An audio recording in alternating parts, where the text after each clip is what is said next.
Okay, pop quiz.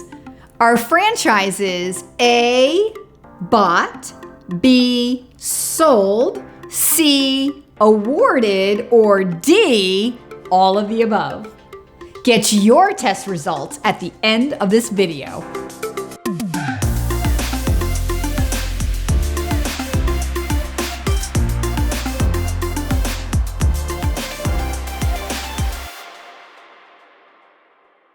So what is the answer?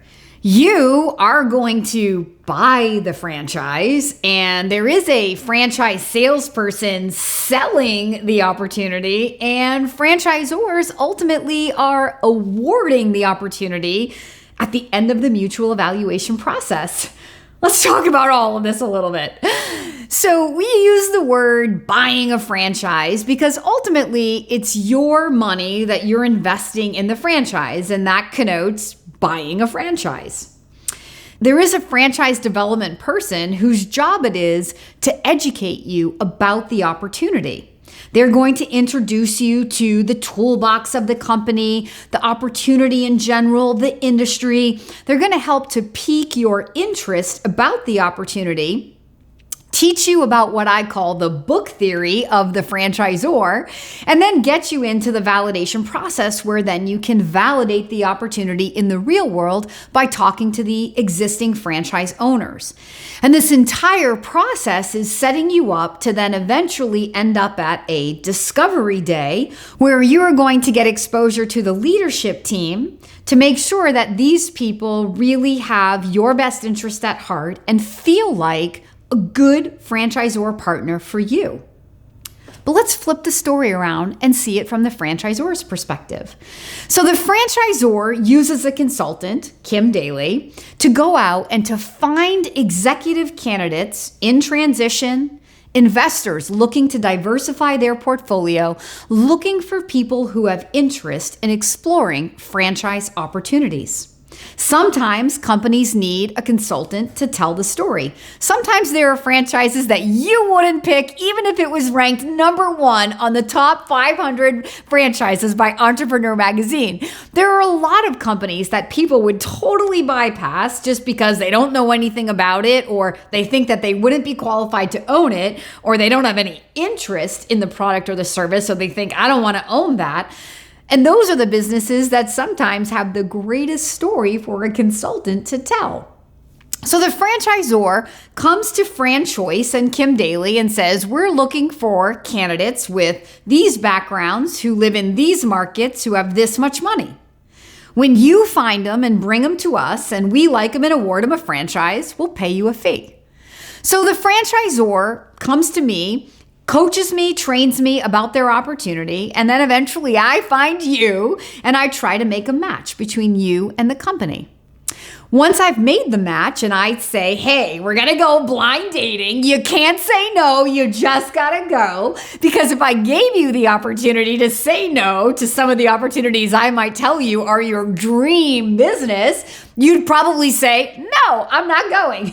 Because people make a lot of assumptions about what they think they have to know, or about investing in a business that they're personally passionate about. In 19 years of franchise consulting, as one of the top consultants in America today, I'm telling you, those are not the criteria that are most important to make a happily ever after between a franchisee and a franchisor. Those are not the reasons you're going to end up saying yes. Trust me, I don't challenge every candidate I work with. Well, I think I do, but I will bring them. If they're a fitness person, I will bring them a fitness opportunity if they tell me they have to be in fitness. But I'll also say, let's cast a wider net. Let's open your mind and not pigeonhole you into what you think you have to own, but let's show some opportunity that maybe has stronger margins or has a lower investment to get into, or maybe it's more recession resistant or not such a fad or trend like fitness can sometimes be, to help cast a wider net. Even if the candidate goes through the process and ends up saying yes to fitness, their yes to that fitness opportunity is going to feel that much more confident because they validated it against something that they were able to say no to.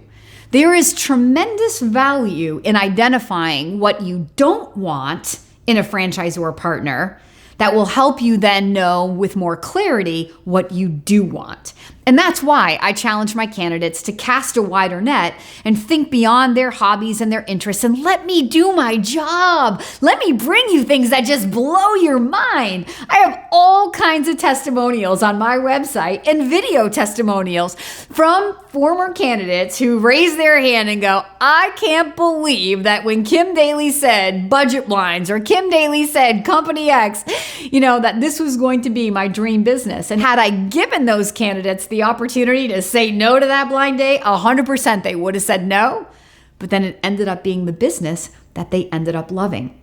So back to the franchisor coming to me as the consultant to help them find the most qualified people that live in the territories that they have to develop that are financially qualified for their opportunity. So that's the perspective first on what they're positioning their opportunity to the people that are going to be the most qualified. And then they have developed a franchise sales process that they want to guide candidates successfully through so that you can be educated, properly educated on the industry, the opportunity, the unit economics, the marketing, the training, the technology they have, so that proven toolbox.